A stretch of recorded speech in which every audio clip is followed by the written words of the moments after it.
It's Fish and Chip Friday. Yes, Nisha Katona is in the kitchen. Are we in for a treat today? Hopefully you are. It's in front of you, so have a little taste, see what you think. Well, I'm getting involved. Well, it's Friday. This is the day that you should be having fish. Completely, you should be. You should be. The fact that it's deep fried and in a batter, you need the energy. It's your birthday. But this is special. This is Indian fish and chips, and the batter is what makes it particularly Indian, and what I'm going to do to the chips makes it really Indian. But used to, you know, before Vatican II, the old Caths like me, we had to get, you know, this is what we had to have fish on a Friday. That's exactly right, yeah. It's, we need to have more fish on a Friday. But, you know, I think when people think of fish and chips, they think of, you know, take it out of the freezer, we're having fish and chips ready-made. It is so simple and so delicious to do it yourself.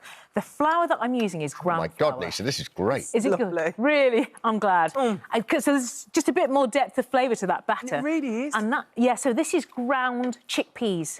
Just dried chickpeas ground up, and it's called gram flour. And you can make really nice pancakes out of it, savoury pancakes. 100%. Gorgeous, because there's just more flavour. I didn't know it was chickpeas, though. It's chickpeas. And do you know what? Yeah, it's also completely gluten-free.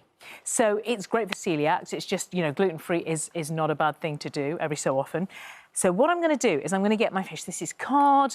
Any fish is good, you know. What's your favourite to cook with? My favourite fish ever has got to be mackerel.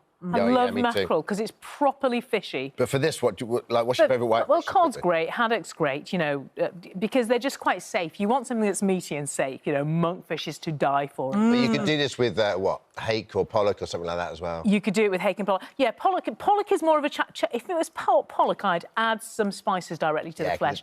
Pollock needs a bit more flavour, doesn't it? Needs a bit more muscle applying to it. So what are you doing? Right, I am dredging the fish in ground flour. The reason I'm doing that is because we want the batter to stick to the fish. The drier the fish, the drier thing you're putting into the batter, the better. The batter is really simple. Ground flour, sieve it because it can be a bit lumpy.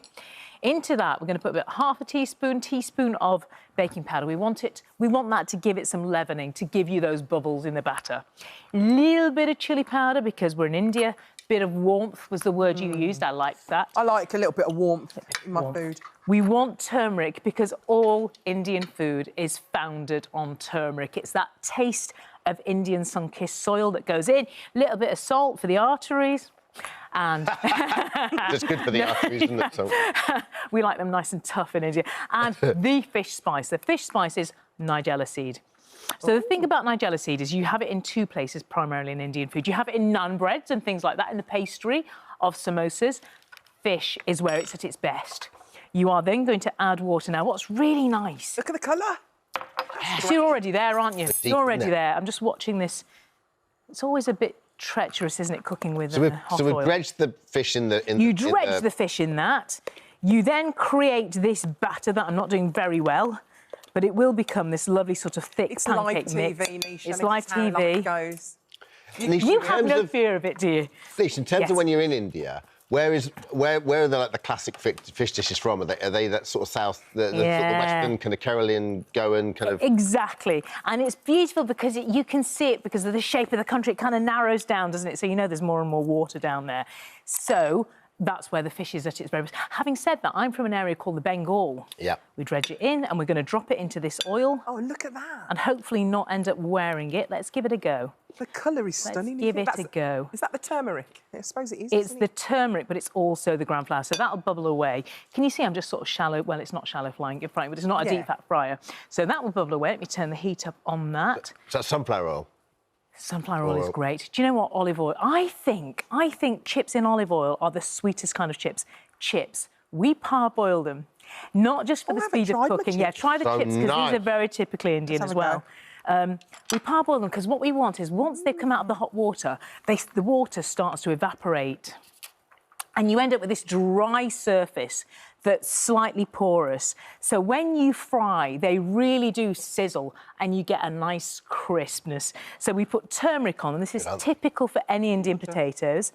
A bit of fenugreek powder. So if you smell your chips, they smell like curry house.